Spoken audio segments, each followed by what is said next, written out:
Winds on Mars can both help and hurt spacecraft. So we're getting really creative in how to study winds on the surface of Mars over a large region.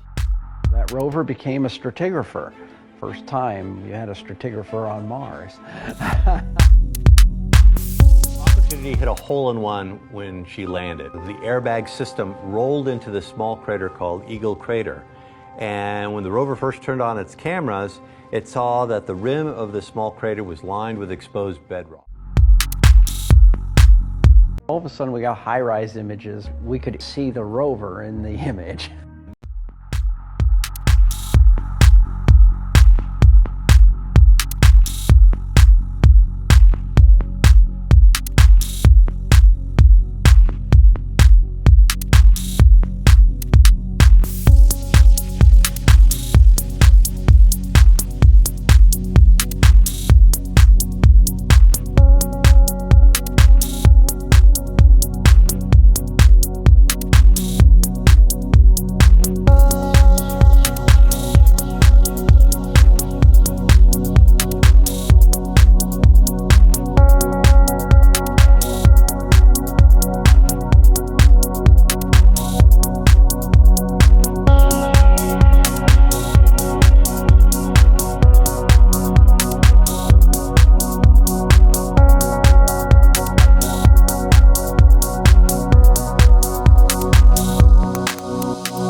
Opportunity hit a hole-in-one when she landed. The airbag system rolled into this small crater called Eagle Crater.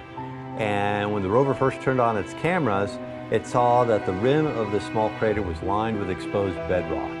So we took out our microscope for the first time and we took a picture, and the surface of Mars at that location is littered with an uncountable number of little round things. That were called blueberries because they looked like blueberries in a muffin. What we discovered was that those are features that form in water, and they were a really definitive sign that there had been liquid water on the surface of Mars sometime in the past. After we left Eagle Crater, we went to Endurance Crater, and that's the crater we drove down in. And there we did what the geologists call an in-sequence stratigraphic section, which is essentially reading the chapters of the Martian history book in reverse order. That rover became a stratigrapher. First time we had a stratigrapher on Mars. This giant half-mile diameter crater, Victoria Crater, and we want to figure out, gee, how can we go into this? All of sudden we got high-rise images. We could see the rover in the image. And that was the very first image that we got from space showing one of our rovers. We spent a year scouting the edge of that crater to decide where we wanted to go in to get the best strike. A year inside Victoria Crater.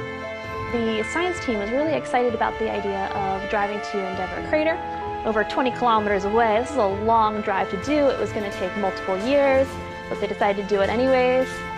There were too many of these dangerous ripples in our way, and we actually had to take this circuitous route that at times took us away from the crater, only to then cut back and then approach it more directly.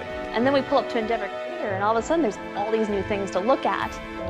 When we first discovered the homestake vein, it was this very, very bright linear feature. Turns out that it was a big gypsum vein, and we see these gypsum veins now all over. So it was our first taste of what is really important. Reached the distance of a marathon, 26.2 miles on another planet.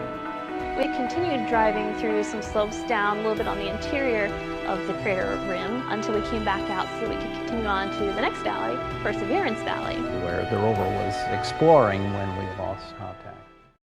Winds on Mars can both help and hurt spacecraft. So we're getting really creative in how to study winds on the surface of Mars over a large region. There are dark patches on the surface of the ice near the South Polar region, and they're created by gas jets that come from under that ice up through cracks and deliver that dust out onto the ice. And the wind will carry that dust and lay it on the surface, forming these fans. And what we can do with this information is we can look at the directions and the sizes, and we can try to understand what the wind field is doing. We have taken about 75,000 images over all of Mars with our MRO high-rise camera. We used citizen scientists, 80,000 volunteers, to map these fans and map their directions and sizes. But winds are very important for understanding today's climate on Mars, but also for trying to understand how the climate was different in the past.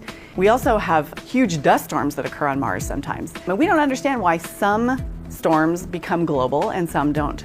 So we're trying to understand the wind field to try to put all these pieces together to understand Mars better.